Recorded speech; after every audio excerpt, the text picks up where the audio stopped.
Scan to unlock Sovi and ace your tests. Cytochrome C comparisons can look messy, but this gets fast when you read the similarity table like a family tree and see which species cluster.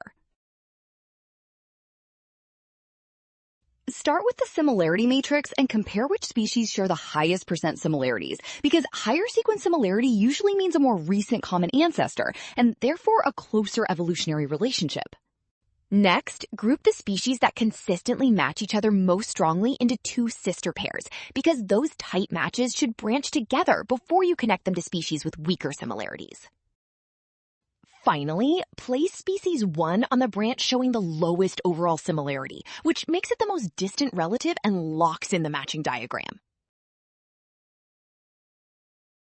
Well done! Option C. Scan now, don't rush signs or patterns. Trust the given similarities and check each grouping step before choosing.